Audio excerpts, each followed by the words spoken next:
Today on 9 News Mornings, the debate stage for Denver's crowded mayoral race is narrowing just slightly. One longtime activist didn't have enough signatures to get on the ballot. Plus, a former Bronco took down a mountain lion, and he's calling it community service. But was it legal? We asked wildlife officials. And this morning, Jordan is moseying into the final weekend of the National Western Stock Show. He'll be there live to show us behind the scenes. It's 9 News Mornings starts right now.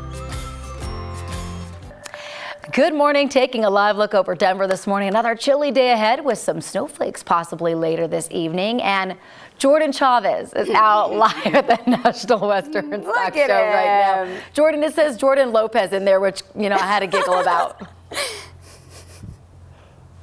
Honestly, I take that as the biggest compliment ever. I'm happy to be Jordan Lopez. If Erica and I can merge into one, best day of my life. But seriously, it is the best day of my life. We're here at the National Western. A lot of fun stuff going on here heading into the final weekend. So excited to show you guys some of the stuff coming up. Love the stock show. I'm excited to see behind the scenes. Jordan, we'll check in with you again shortly. For now, TGIF, friends. Woo, we made it. Friday's here. It's been a long week. Boy, has it. For you guys. Yeah, oh, no kidding. With all that snow. Welcome back. It's my Friday and my Monday. Yeah, that's right. I'll take it. Did you miss the snow? No, there was lots of snow in Utah. I think it actually moved here. That's right. There, and then it came here. Right. And we have more snow coming. Great. In case you're just dying Sounds for it. lovely. Yes. So we have snow, we have cold weather. So winter is just hanging around is what we're seeing for the next several days. So yesterday it was kind of cold and kind of sunny to partly sunny skies. Today we see the clouds move in and a storm comes in with those clouds and maybe some snow right here in the city later on this afternoon. So here's the way it looks right now. 20 degrees at this hour, 71% humidity. As we take a look, you can see the snow down here and you can see the counterclockwise flow. That's the system getting its act together, and as it does, it's slowly going to move into southeastern Colorado. That is the target area for this storm, but I think it is big enough and just far enough north that Denver could see a little light snow. And I'm not talking anything more than an inch or two. We see it tomorrow morning as well. We're right on the fringes of it, and then tomorrow maybe a couple of scattered snow showers before it all clears out early Sunday morning. So we have a winter weather advisory and a winter storm warning for southeastern Colorado for up to 8 inches of snow. Now in Denver, mostly cloudy, snow develops late, just 29 degrees for the high, 32 on Saturday with a few snow showers around, and then 35 on Sunday with mostly cloudy skies. Yet another chance for snow on Monday and a bit colder, 27 degrees, 28 on Tuesday as it clears out, and by Wednesday, midweek, 30 degrees, well below the seasonal norm of 45, mostly cloudy skies. Ed, thank you so much. We want to help you get out the door this Friday morning. A live look from our CDOT camera, I-25 and 20th Street. Smooth sailing out here, and we'll take it for a Friday morning commute as we look at the big picture here. Different story from the last couple days with all the snow we've all been dealing with. Lots of green on our map across the metro, and travel times in great shape. Drive into Commerce City on 76 West, traveling in from E470 will only take you 11 minutes. No issues to report on either side of 225 this morning. Your drive on Highway 36 westbound from Denver into Boulder. Quick 17-minute ride there on the interstate, and no problems between downtown and the Denver Tech Center on I-25 northbound or southbound. You are looking at a 14-minute drive there both ways. My girl pulling double duty today. All right. Right now, leaders in southwest Colorado are trying to prevent more avalanches in an area that saw lots of new snow this week. Thursday, they did some avalanche bombing near Ophir. An avalanche knocked out power to the town, covered the main road in and out of Ophir. An avalanche warning went until around 5 yesterday evening for that area and other parts of the San Juan Mountains. The Colorado Avalanche Information Center says avalanche risk is still considerable for today. We've reported a lot of avalanches so far this year. Avalanches have killed 4 Coloradans just in the last month. So what's making this winter season different and more dangerous compared to our past winters? Our Luis De Leon sat down with a hydrologist to explain. This is a Mach meter. The collections Goes to Mach 1. Chuck Yeager signed it. in Tom Bellinger's office This is actually Joe DiMaggio here. gives a glimpse at a long life of hobbies and service. You don't see too many of those around. But his real expertise, We're looking right now at a fairly heavy snowpack. the role that snow plays in hydrology in the mountains. I was a hydrologic modeler and I would do computer models of river basins and forecasts for snow. Now, he's a professor at water supply. Metropolitan State University of Denver, which included teaching students about how to analyze avalanche danger. He took them to the mountains to see the dynamics firsthand.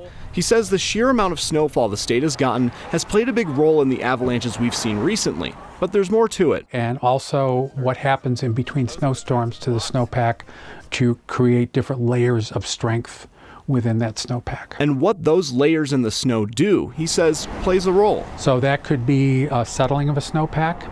It could be melting of the surface of a snowpack. And every time there's a layer, you have the potential for something that could fail. And while dry spells usually mean less snow and lower risk, when that happens, could change things. Let's say you've had a bit of a dry spell in, say, February, and things tend to maybe ice up a little bit, and the snowpack hasn't been snowed on very much.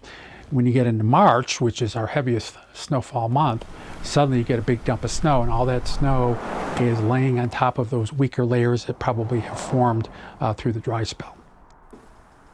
So overall, it's hard to predict, but Professor Bellinger also says climate change is the other side of the coin to this as we're seeing more extreme snowstorms. An update this morning, nearly a year after a 17-year-old girl was found dead in an alley, police arrested 3 people tied to her death. Jasmine Rivas Hernandez was found shot in an alley near Quebec and Colfax last March. Thursday, police arrested 34-year-old Robert Solano, 26-year-old Joseph Chavez, and 21-year-old Shiloh Fresquez. An arrest affidavit says police first talked to Fresquez 2 days after the killing after they got an anonymous tip that she knew who was responsible.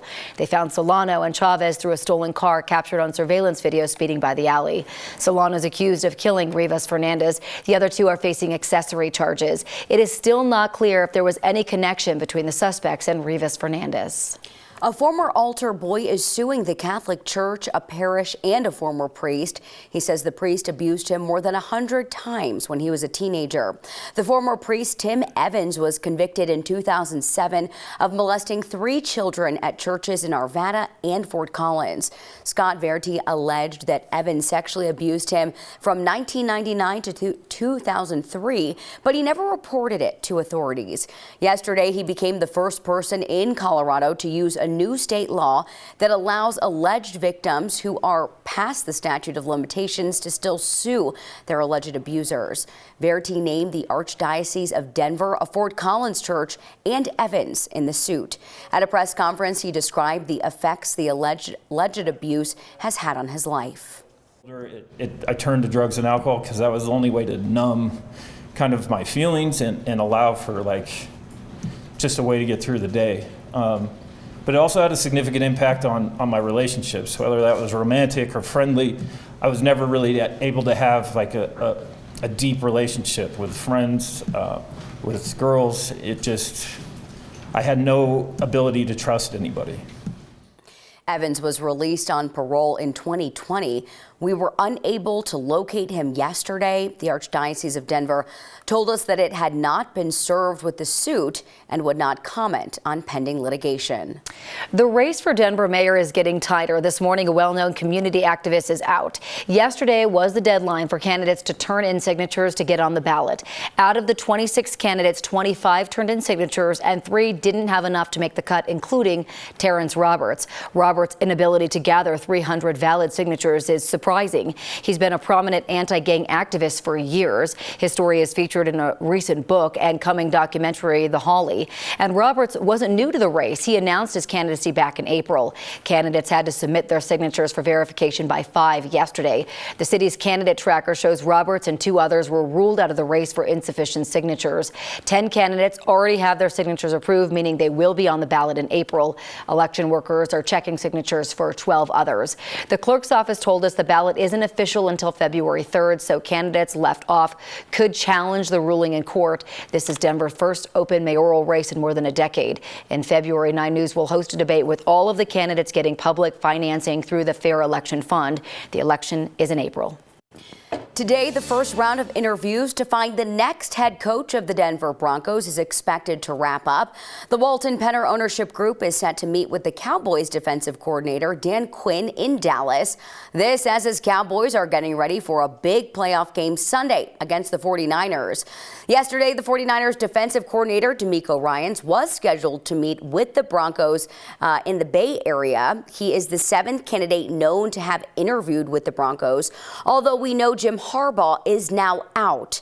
The 7 remaining candidates will, according to our Mike Kliss, be pared down to just 1 or possibly 3 finalists for a second round of interviews next week. And speaking of the Broncos, a former Denver Broncos player is sharing quite the hunting story on the radio this week. Derek Wolfe also shared a photo of the huge mountain lion he says he killed on Tuesday. So we are about to show you that photo. Heads up if you're not into seeing dead animals. Here it is. This is the male cat that he said he killed on Tuesday. It's huge. Massive. Yeah. On the radio, Wolfe said they hunted the mountain lion near Grant, Colorado, off of 285, just near the south end of Guanella Pass. He said the cat was in a tree, used a bow and arrow to kill it. Wolfe called the trip predator control on Instagram, and he said the animal had been causing some really big problems in a nearby neighborhood. He was hiding under this lady's porch down the road. She told us, like, please get rid of him. He killed my dog last year.